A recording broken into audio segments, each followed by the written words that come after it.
Sonoya Caves.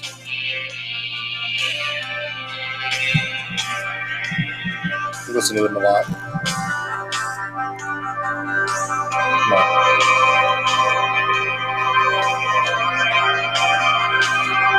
Yeah, I always have tech trouble. I think if I ever did the show, I'm trying to open this phone. So tonight I'm trying to let's see the intro. It's 9 o'clock, CST, Saturday night in the pandemic, during the shelter at home order. It's time for the Charlie Chaser Show. We're here. We're queer. We love you. As always, call-in line is available.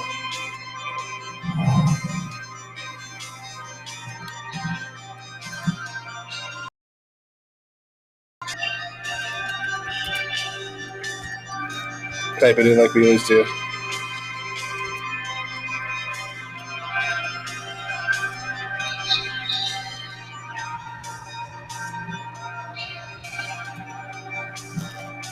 Here we go.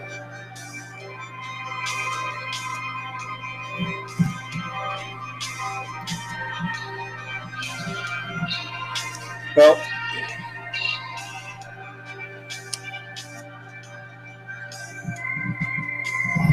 yeah, I'm trying to so today I was trying to get Pandora hooked up to play during the show, and nothing. Couldn't get it to work. It's because my kid over here is playing video games. So I'm trying to use his phone, right? I'm like, okay, that was working. Now I can't open it. It's totally closed. Oh, there we go. Yeah. We're good. Thank you. Well, welcome, as always, to the show.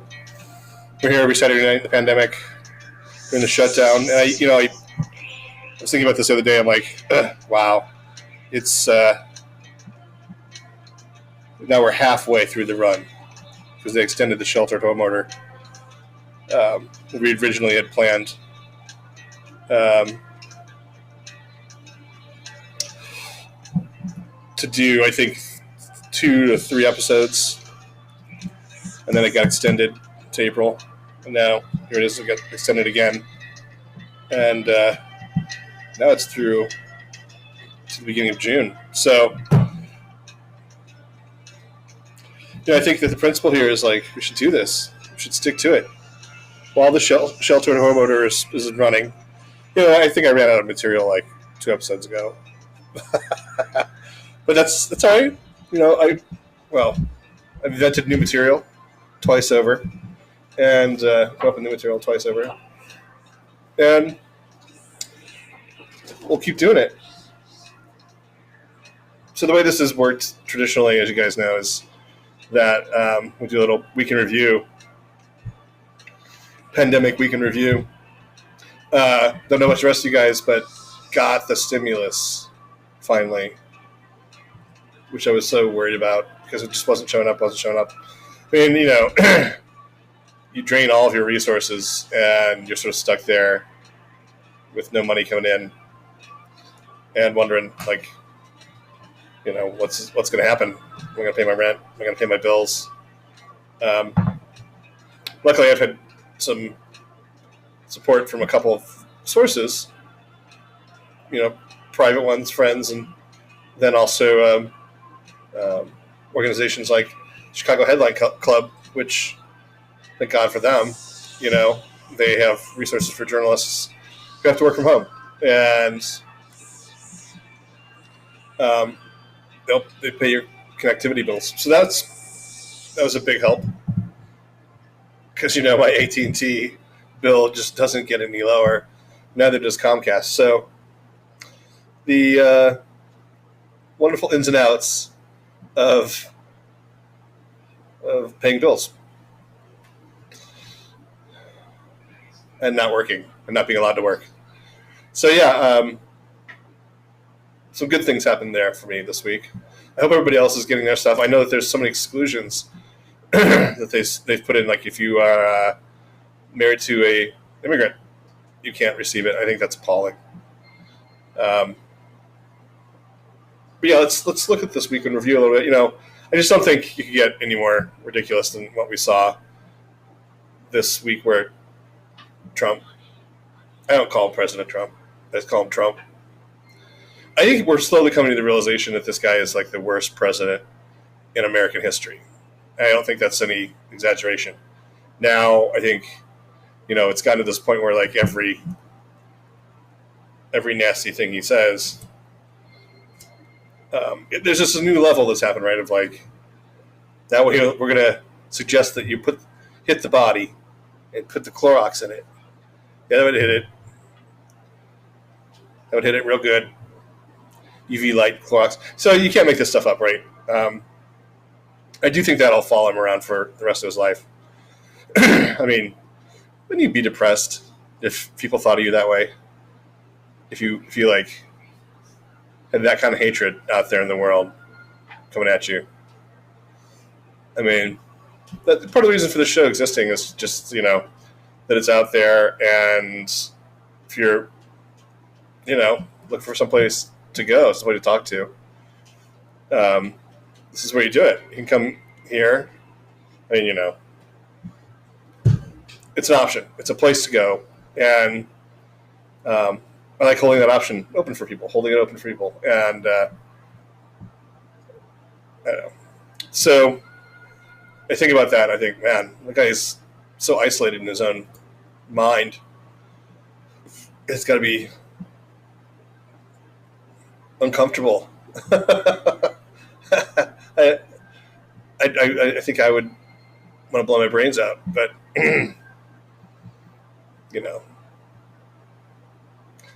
so the Lysol thing, and then the denial of it, the sarcasm, claiming it was sarcasm. It's really like, I think everything else sort of got blown away by that moment this week, where you really sort of saw how dumb he is as a person. How not just empathetic, we always knew the guy was lacking empathy, that there's a problem with lack of empathy or apathy in our culture. And I think we're talking about these ideas of the self and the sources of the self and where that comes from, and what backgrounds these guys might be operating against, and so some of this like notion of power, which is driving a lot of it, and well, there you go. No surprise. So yeah, that's been the week in pandemic. It's just a bunch of stupid leadership. I mean, at the same time, I appreciate Nancy Pelosi coming out and being like, "You guys are a poor leader," and just calling it like it is. She's really great at that, and I've appreciated her leadership. We'll talk about leadership then. And Chuck Schumer too. I've actually really been watching Chuck Schumer's feeds quite a bit. So in terms of like really appreciating people in leadership, we're talking about Lori Lightfoot and talking about Pritzker, what they've been doing to keep the city going. I'll tell you, man, this is why I live in a city. I remember growing up in Indiana, and again, there's people who are still. I subscribe to a number of news feeds for local news in Fort Wayne, my hometown, and there's just still a lot of people who don't get it, who are calling it a hoax, So rest in peace to those folks, and I don't know. I hope that there's like a certain moment now. It's so grim, and we're staying home for another month, which I don't know about you, but I felt like Anthony Hopkins the other day, like doing that. He's listening to heavy metal, and like I'll have to post that in the comments later. But That's a really wonderful video of Hopkins. He's 82, and he's at home losing his shit to heavy metal during the shutdown, which, I love it. I love that he's such a nut, and I feel like I'm, you know, it's good to know somebody out there is crazy or crazier. I know he's had some hard times in his life, kind of for alcoholism and these kinds of things, and it was very difficult with his wife. I think at a certain point he has been very vocal and public about that. So these sort of figures who face life's challenges like that, who that I respect that. I respect that they do it honestly, and I think that the honesty helps us get through it too. So that's important. It's important to keep doing. So cheers to that. Drinking my shit whiskey again. Once again, benchmark $21 at the Target for a handle. If you're drinking your way through this pandemic, which I think a lot of people are, staying at home making cocktails. And that's another thing I was sort of talking about in an earlier episode, is like the return of the home bar. And I'm seeing some really wonderful like home bars and like suggestions for things to make. My tastes are pretty simple comparatively, but I love the idea. I love the idea. So I think after this all happens, we're all going to want to like get some house parties, right? Like come out of it.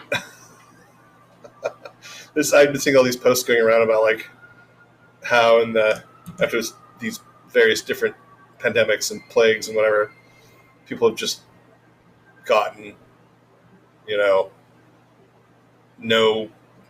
holds bound, no holds barred, sort of hedonistic, and I think that's something to look forward to, right? It's like out there, future, there's a party waiting. There's a party going on now. I mean, all these online things are great, but there's just nothing going to be quite like that first month out of. And this is the thing. I think that's what you got, like this short window to live, and then you're probably going to go back in now. Well, not probably. At this point, it's been confirmed. We're going to look at another spike in fall, winter. So I'm sort of girding for that. And, I don't know. Maybe I'll do the show then, too. We'll see if it's useful enough to people. I mean, right now, I sort of feel like it's this experiment. We'll take it for the next month. Another 4 episodes or so. That's fine. The first season of the Charlie Chaser Show, which was all audio, went, I think, about a dozen episodes. And it's really, I listen to them now. They're sort of fun to listen to. Even though it's just depressing. So, these little artifacts of struggle and strife. And there you go. That's what they are. But we're faring well. Now that some of the economic stuff is a little off my shoulder, I feel a little better about it. I mean, at the same time, I know there's a lot of people out there who still haven't gotten their money, won't get their money. And the question remains, like, what are the remedies that are out there for them? And that's what we need to maintain focus on, is how to help those most in need. I don't count myself as most in need, right? I count myself as privileged, and I acknowledge that. And I think at the same time, I've experienced my own share of hardship, but I want to take that and apply it to thinking about what needs to be called for. But I'm also really intrigued by this idea of, to stay with the pandemic review, that one of the things that's happened this week for me is this sort of recognition. I think other people are now thinking this way on a broad scale, right? Like, let's not go back to the old normal. That normal that gave us Trump, that gave us this GOP establishment, that gave us a lot of the financial and other types of inequities we see happening. Like, what is I think there's this hashtag Bring It Back Better. I think it's Bring It Back Better. I've checked that. But, the question is, and I've done a little talking about this on my feed, not necessarily being a bad thing that some galleries or other retail or commercial things in the art world disappear. And, there are events around gatherings, but I think that they had very much distorted the value of art as we think about it as a society. That's what's been foregrounded, and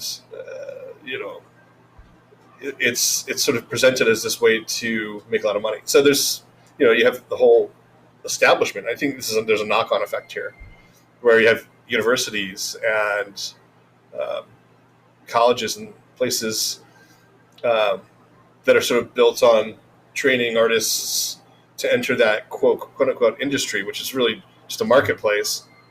And they're now facing the same knock-on effect of, if our students aren't getting that sort of social contact building thing that happens, if they're not getting the campus experience, then they're going to have to pay less tuition.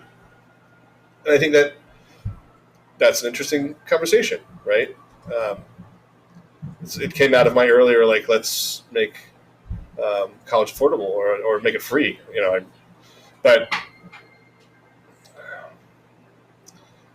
But yeah, I think there's that shift happening again, where now these large institutional things are happening, right? And I've always said, what you really want to look for is where institutions start to fail.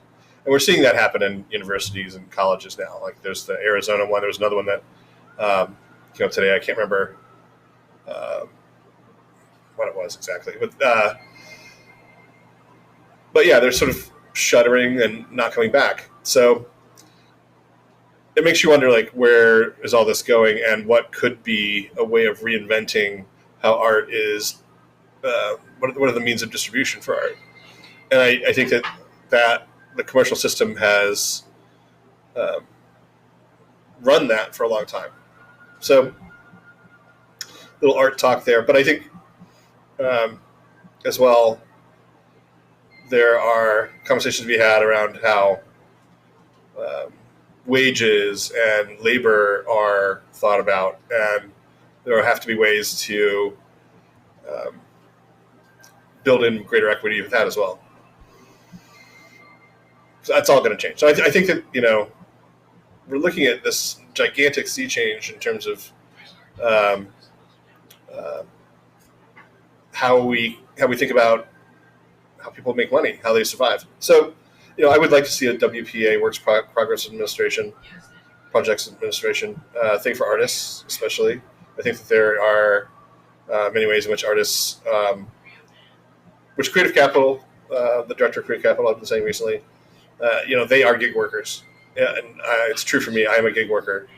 Working as a handyman, working on whatever kind of gig projects you can pick up. And in a situation like this, it just goes away entirely. Not that it was ever really that stable or, there all the time anyway, or reliable all the time anyway. So it's some interesting potential big shifts that I am curious to see where they go and how our thinking changes about social equity, how we bake it in to policies for groups of people, whether it's students or artists or gig workers or, this is our economy now, and it's left a lot of people out. It's left a lot of people out, not just in this pandemic, but going back, it's 12 years now to the Great Recession, where we really saw that happening. I remember when my parents' food stamps ran out during the oil strike in the 70s. That dates me, doesn't it? But, that moment in time, there wasn't that safety net. I think we have these sort of crises moments. We realize where people fall through the cracks, and sometimes we respond to that. Uh, I think there's been a lot of great response this time. I'd like to see a lot more of that response just being normal, though. So that's my thoughts. I think that there need to be some new means of support that not only address, for instance, artists or whatever, but people who work in that gig economy. I think nationally we've shifted to that so much. So here's to that future. Well, at this point, that's the recap and thoughts for the opener. If you want to give it a buzz, give us a ring.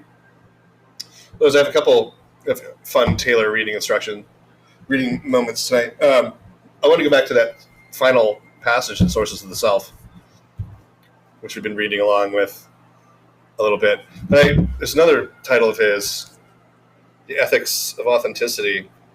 And he talks a lot about artists in here. So I thought there was a really sort of interesting passage that I'd pull out. I mean, think of that title, Ethics of Authenticity. What does that even mean? So, what does it mean to be an authentic person?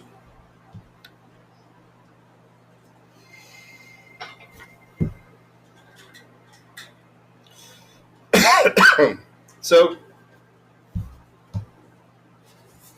let's turn this back.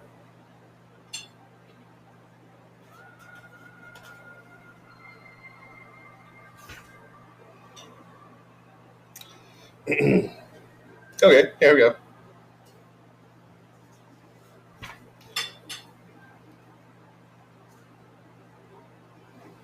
So this is great. This is really interesting to me. The section on what it means to be an artist, and so the notion. This is from a chapter called "The Slide to Subjectivism."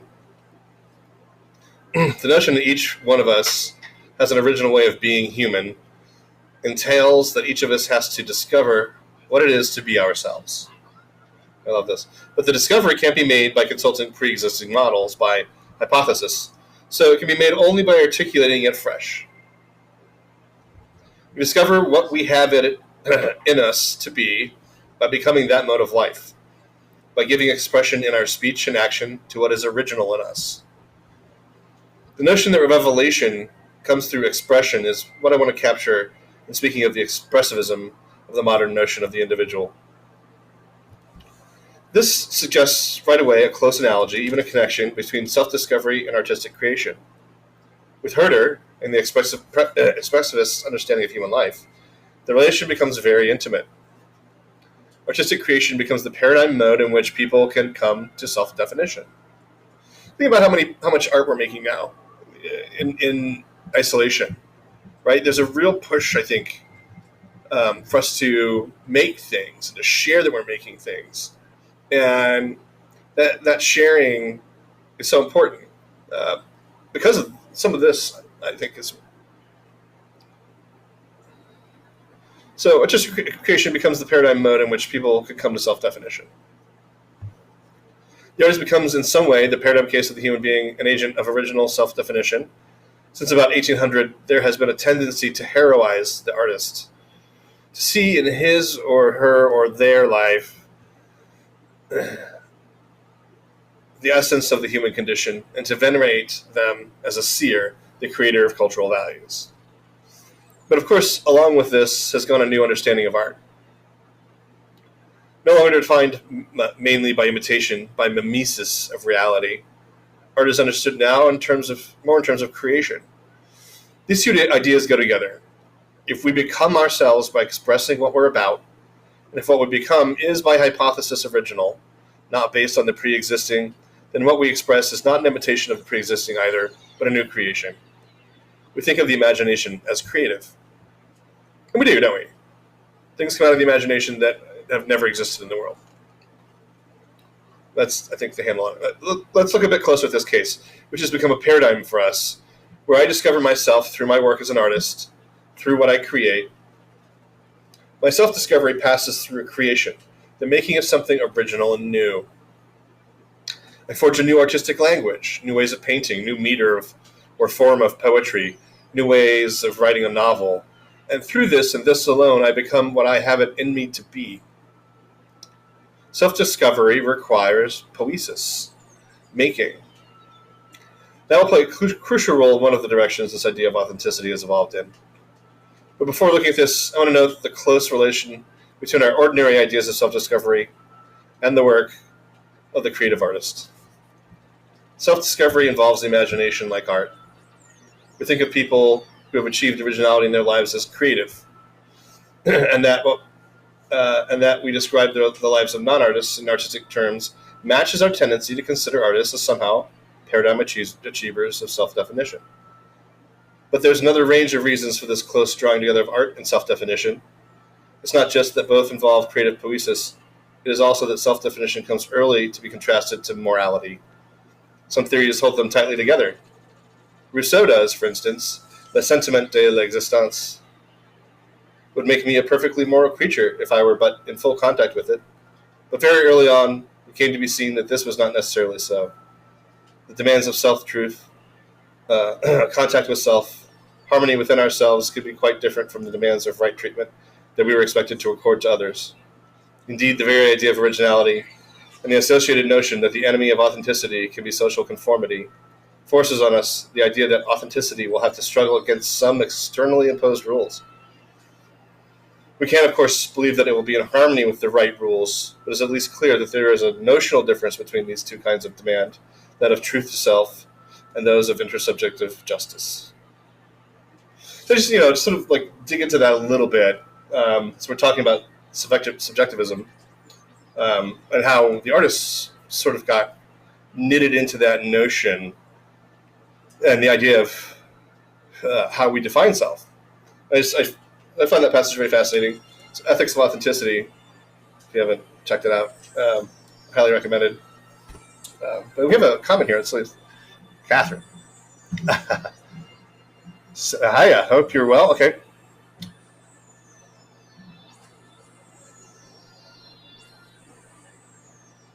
Yeah, so Catherine Bourne pointing out is this is the discussion that was happening on my timeline a little. I think yesterday. You can read the comment. Yeah, I think you're right, Catherine. I think they are small businesses, and I think that's been sort of the mainline streaming or mainline sort of structure of one part of the art world. And I think that really has driven it pulled it in a certain direction. I think you're right. I think that there's a great number of galleries who are just going to go out of business. But, that's the other side of that is, like, as I was saying earlier, is that I don't think it's just the galleries. I think we're looking at educational institutions, universities, colleges. I think there's going to be a lot of sort of structural collapse around these institutions, commercial, academic. Otherwise, I think you're seeing like a real quake taking place throughout the culture in which a lot of structures are going to fall apart. And that collapse is a slow moving one, right? It sort of feels like there's some connection with the way in which the virus is how it can be transmitted through asymptomatic.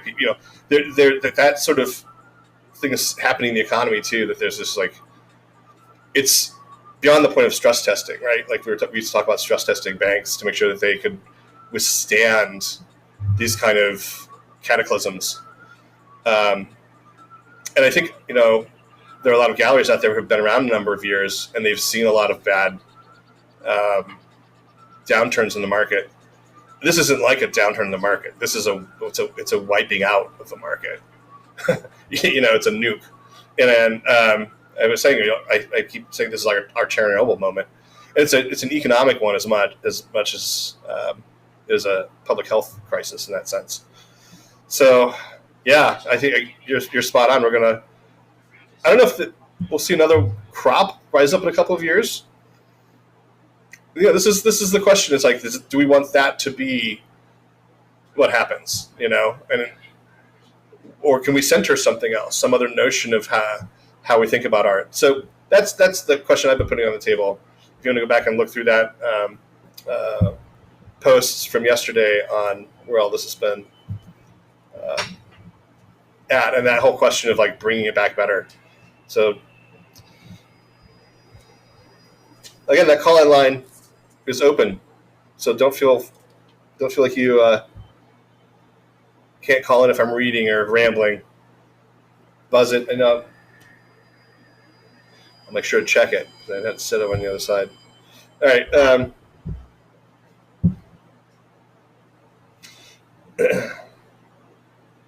Yeah, so going back to this third chapter in Sources of the Self, this third movement, Epiphanies of Modernism. So, last week we sort of talked about the first time we went through this, we were talking about the emergence of the self and the earlier sort of ways that it was thought about. And last week we talked about Romanticism and the sort of shift that took place under Romanticism, moving away from classicism, rebelling against classicism, and now this is where we're at. We sort of left last time talking about how it had shown up in '60s culture. So this is bringing us to a little bit of the modern day, and I like this sort of telescoping idea of philosophy, that we can sort of look through these different eras and find ways that certain ways of thinking about the world are connected through time to our present moment.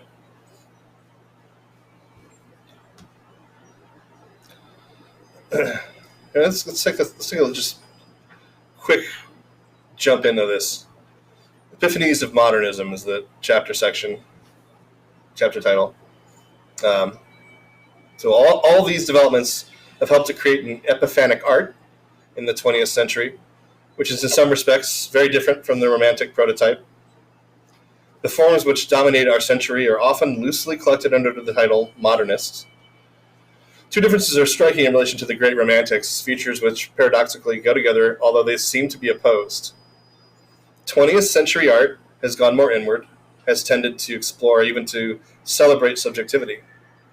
It has explored new recesses of feeling, entered the stream of consciousness, spawned schools of art rightly called expressionist. But at the same time, at its greatest, it is often involved of decentering of the subject. An art emphatically not conceived as self-expression, an art displacing the center of interest onto language, or onto poetic transmutation itself, or even dissolving the self as usually conceived in favor of some new constellation. There seems to be a slide to subjectivism and an anti-subjectivist thrust at the same time. These should be opposed, and they are certainly in tension. But in their genesis, they belong together. In this way, may not be too difficult to explain.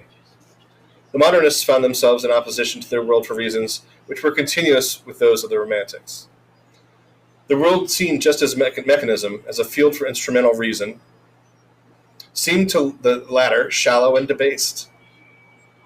By the 20th century, the encroachments of instrumental reason were incomparably greater. And he says this is the term, instrumental reason. He's talking about using reason to calculate, instrumentalizing reason to calculate bottom line outcomes. So he's really talking about commercialism to some degree or another, right? He's talking about self-interest. This range of self-interest in a material sense. So we'll come back to that if we need to.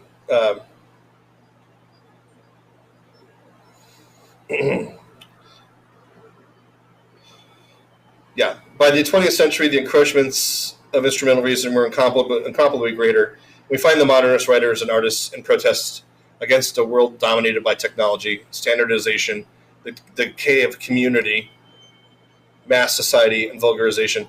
There was indeed a minority, like the Futurists, which took a positive stance toward technology and wanted to celebrate its creative potentialities, but they were too appalled at the passivity and ugliness which they saw as the actual consequences of mass industrial society.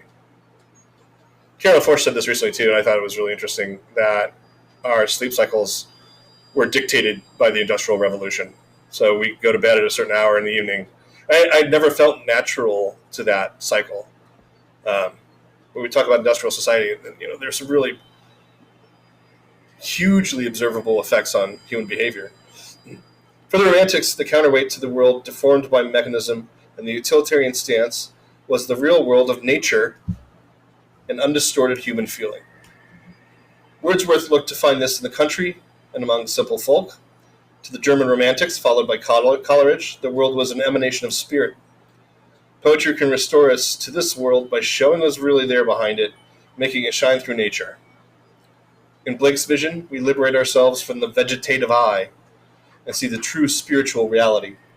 And Shelley says of poetry that it creates anew the universe after it has been annihilated in our minds by the recurrence of impressions blunted by reiteration. The epiphany, which will free us from the debased mechanistic world, brings to light the spiritual reality behind nature and uncorrupted human feeling. Epiphanic art can take the form of descriptions of these which make this reality shine through, as Wordsworth and Holderlin, Constable, and Friedrich do, each in his own way. But this recourse is no longer available in the early 20th century, at least not in this direct way, for a host of overlapping reasons. The change was partly due to the prodigious development of industrial society. In an urbanized, technological society, nature is marginalized. There are no more peasants living in symbiosis with it. The landscapes painted by Constable are being obliterated. Machines and a human environment designed to cope with anonymous masses dominate our world. What remains outside all this is wilderness.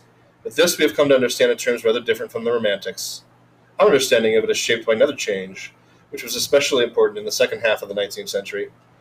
This was the progress of a scientific, mechanistic worldview, no longer based simply in mechanics, but claiming to englobe the life sciences as well. These two changes furthered and were facilitated by a shift in the sense of nature as a force, which came to be less and less captured by Romantic notions of spiritual reality, and more matched a vision like Schopenhauer's. We were talking about that from a couple of episodes ago. So nature is a great reservoir of amoral power. Changes in society, scientific theory, and the images articulating sensibility came together to make the old Romantic outlook virtually untenable. It was untenable on two levels. First, it was no longer fully believable, but second, it was also repudiated. Many modernists define themselves as anti-Romantic. The Romantic outlook seemed compromised by its co-option into the bourgeois world, just as modernism appears in our day to some postmodernists. We can easily see why this was so. I described in the last chapter the collusive relationship that develops between bourgeois and the avant-garde.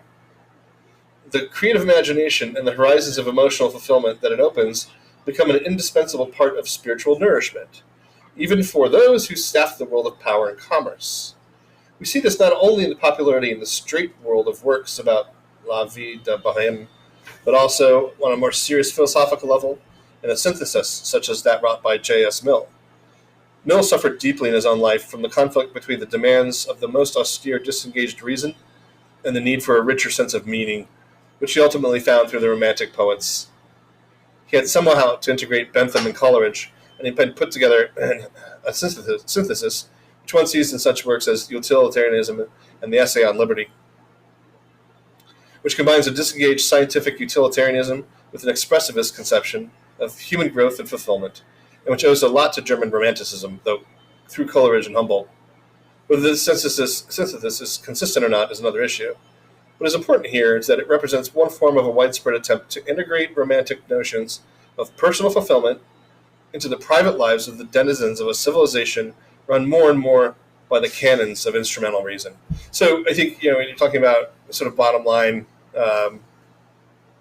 outcome thinking, and then science is coming in, and it's not only is it taking reason to a degree of instrumentality that was new in human experience to some degree, right? I think you're really talking then about Einstein, general theory of relativity. This is around the time when these things are happening, and the way in which that's influencing human thinking about selfhood is transformed to that level. So I think, we talk about the sort of context of all these experiences that we're having now, and I do consider them transformative in the same way, where we are, Trump likes to say he's a transformative president, which is the term a lot of people talk about. They'll whip this out like, oh, he's transformed, the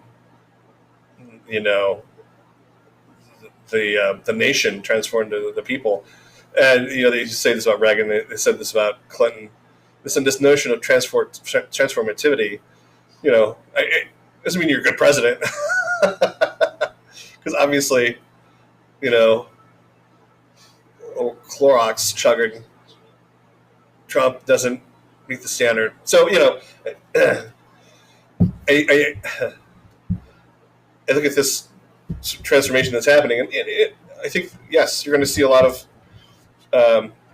change in what we can do generationally at this moment. I think that's sort of happening. We're not even at the worst. I think wait till we get to New Year's, the holidays and New Year's. This pandemic spike, given what all the idiots out there are doing, it's going to be just a lot worse. So, and the economic consequences of that are going to get worse. So we're seeing another sort of transformative moment taking place where it's anti-science, right? Where this sort of slippage is happening, and how we think about selfhood is becoming this earlier romantic version, right? I think that's this return to the land notion. It's sort of pulling out these old mythologies again, and of course trying to wrap white supremacy in them, trying to wrap, all these sort of structural biases and against the poor, against others, that is what they're calling for. I remember this anecdote when they liberated Germany. They would come across these towns. The Germans were just regular citizens, and they were dressed to the nines, just decked out, looking great, and not a care in the world. They had so completely blinded themselves to the horror happening all around them. And I think that's sort of what we got to a little bit of that point where we were ignoring the horror of what was happening. And it's only where it's opened up again to the point where it has to get to the point where it opens again, where the bodies are piling up, right? Where that's the I laugh because it's so horrible. That's what we have to get to. We humans react to cataclysm. It's a shame, but so we come out of this. I wholeheartedly expect we're going to reject this return to romanticism, or return to this sort of earlier notion of hierarchies of nature and hierarchies of society, and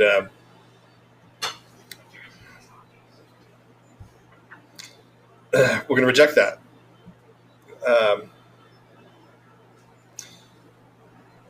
So, to the extent that this synthesis, that personal fulfillment and the private lives of citizens in a society defined by instrumental reason, to the extent this synthesis becomes believable, romantic models of fulfillment can contribute to the self-justification of this civilization. We see this in a widespread justificatory notion of late capitalism today. The wheels of industry turn in order to give individuals the means for a rich and satisfying private life. Late Victorian self-congratulation turned more on a sense of the fulfillments of a family life. Here, romantic notions had helped to give further body to the ideal of the family as the haven of warm sentiment in an otherwise cooling world. See, that's another thing. With all this family centering, right?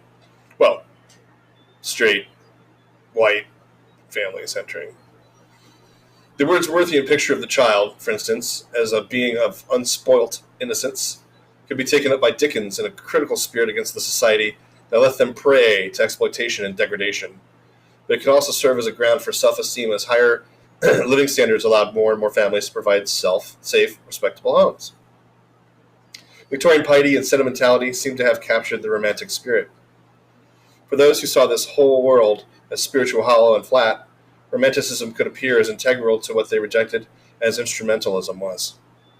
It merely offered trivialized ersatz or inauthentic meanings to compensate for a meaningless world. For those who hungered after some purer, deeper, or stronger moral source that the world of disengaged reason couldn't provide, the expression of simple, personal emotion with a celebration of routinized fulfillments was a travesty. And so the modernists, as heirs to the Romantics, turned against what they saw as Romanticism. The breach with their world had to be more thoroughgoing. They couldn't turn for solace to merely subjective feeling or to the confidence that the world emanates from the spirit. That's why many of the path-breaking modernist writers had less in common with the stance of the great Romantics than with that of a Baudelaire. I love Baudelaire. I mean, who doesn't? Whose stance seeks the epiphany of no longer in a fallen world nature, but somehow beyond or outside it. So there's this whole prelapsarian ideal, right? Where you could connect to a reality that wasn't degraded like ours is. That is why many of the and that is why they frequently found themselves in sympathy with the Nietzschean appeal to the heroic virtues, against what they saw as the comfortable, flabby humanitarianism of their time. Home, who drew from both these sources, attacked Romanticism for its denial of original sin. He correctly saw the origins of this denial in Rousseau and in the doctrines of nature as source, and wanted to repudiate the one with the other. Romanticism was just spilt religion. Its error was to have alighted religion and nature where they should have been kept strictly apart. It failed to, quote, realize that there is an absolute and not a relative difference between humanism, which we can take to be the highest expression of the vital, and the religious spirit. The divine is not life at its intensest. It contains, in a way, an almost anti-vital element. To take this stance was to reject what I called earlier the epiphanies of being. This can produce a poetics which strips the aura from things. Early Eliot is a striking example, precisely under the influence of Baudelaire and T.E. Home. But we see a parallel development in rather different terms with Thomas Mann, this time under a Schopenhauerian influence. Hans Castorp's epiphany in the snow passage of the Magic Mountain shows how the harmonious beauties of the sunlit classical world are built on the horrors of old age, decay, and human sacrifice. And in Death in Venice, what irresistibly attracts Gustav von Auerbach, that highly controlled and disciplined craftsman, admirer of Frederick the Great, to the effortlessly incarnate beauty of Tadzio, is also drawing him ineluctably towards disease and death. The epiphanies of being, for Mann, have this profoundly ambiguous character. As for Proust, the revelation of time restored is bought at the cost of a pitiless destruction of the illusions of love. All this can help explain the particular form of the modernist turn to interiority. Thinkers in the early 20th century were exercised by a problem which is still posed today. What is the place of the good, or the true, or the beautiful, in a world entirely determined mechanistically? Home, for instance, took materialism as a serious challenge, identifying it through this statement by Münsterberg. Science is, to me, not a mass of disconnected information, but the certainty that there is no change in the motion of an atom and no sensation of consciousness, which does not come and go absolutely in accordance with natural laws. The certainty that nothing can exist outside the gigantic mechanism of causes and effects. Necessity moves the emotions in my mind. I love that.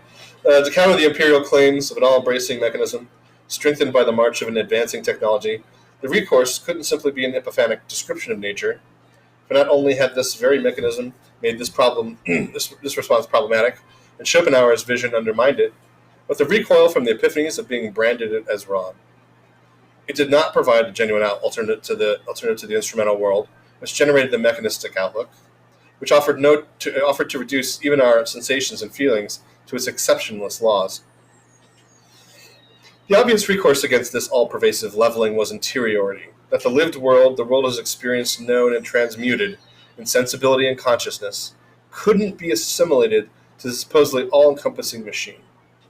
Bergson, with his doctrine of the irreducibility of experience to external explanation, of Dure to the spatialized time of physical explanation, was the great source of liberation for Halm.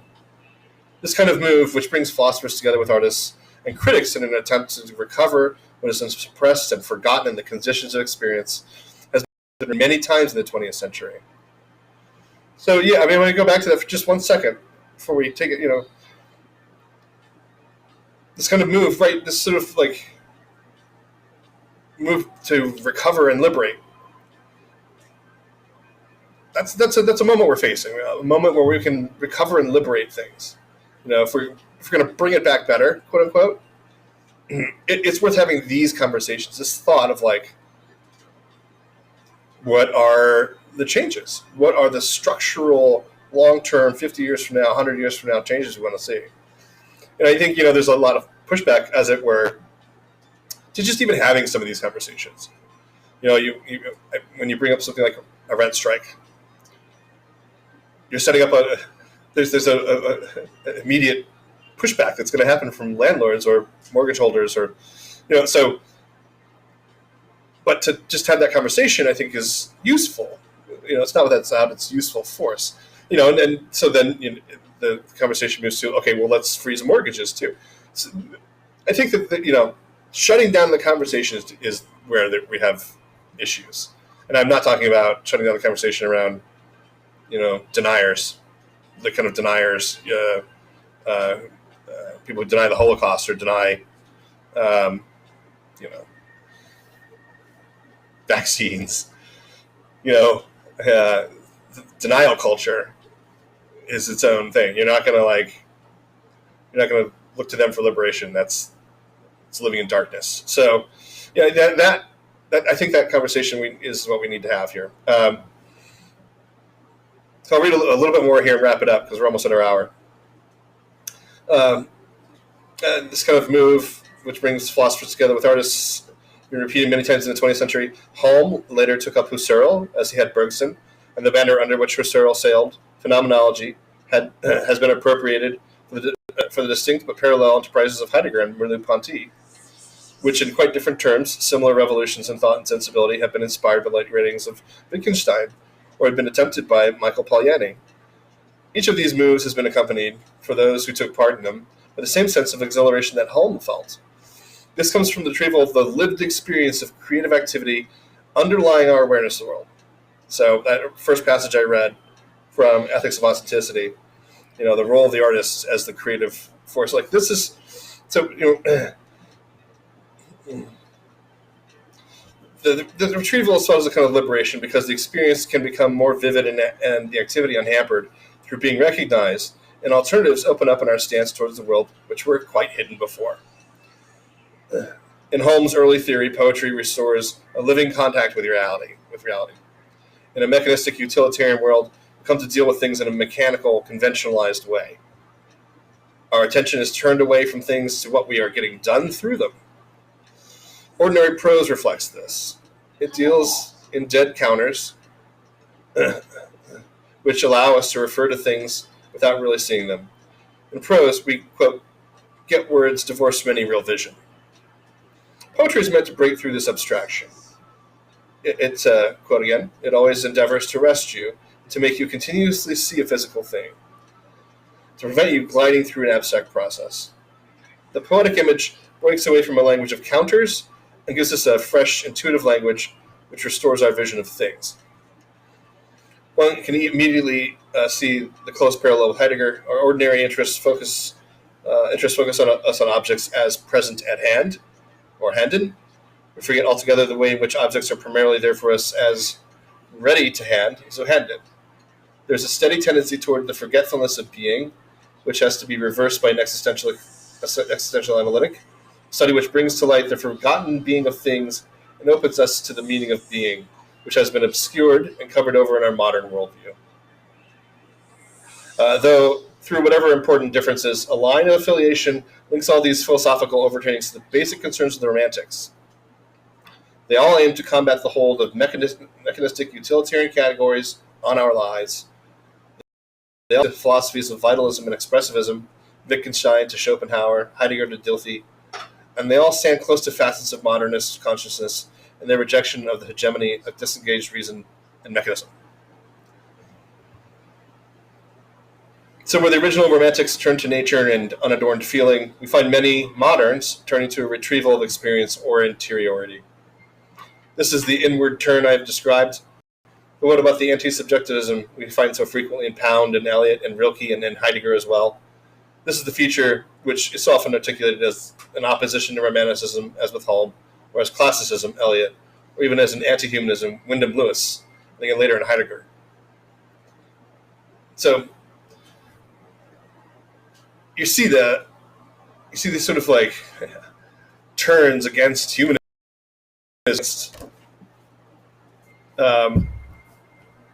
these mechanisms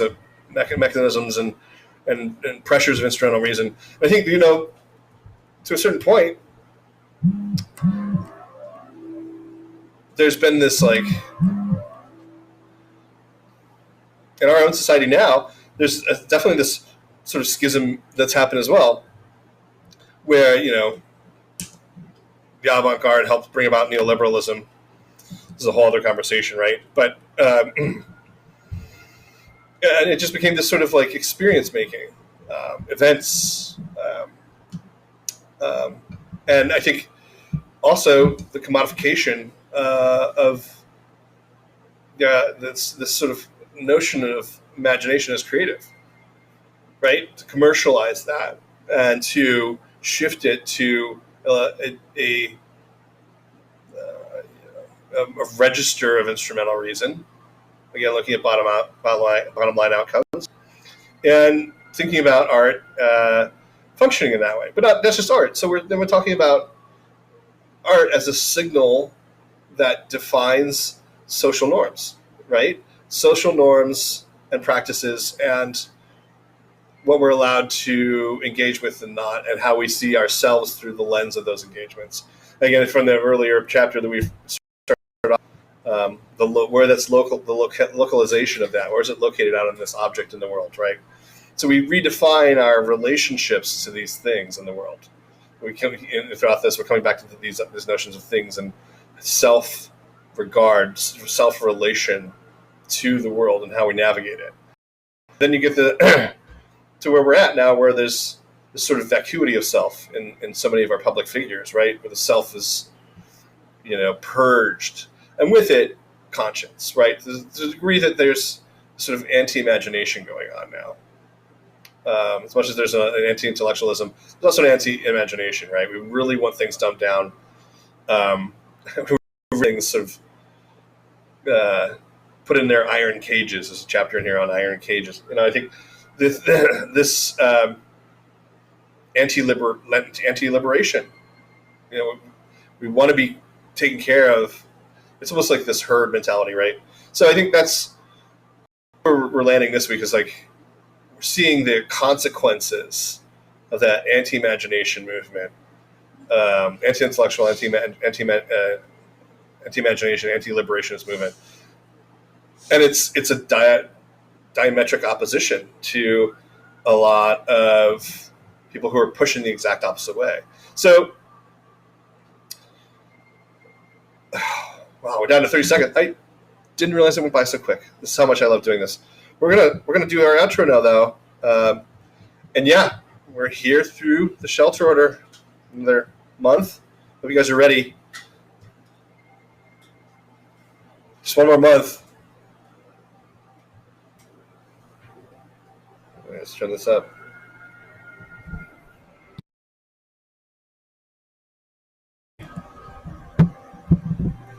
Pretty quiet, but we'll go out with quiet on a quiet note this time. Thanks for tuning in, everybody. We're here every Saturday night,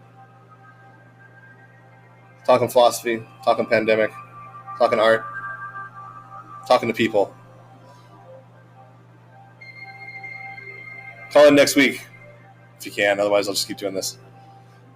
To all my friends out there, love you, miss you. We'll see your face again soon.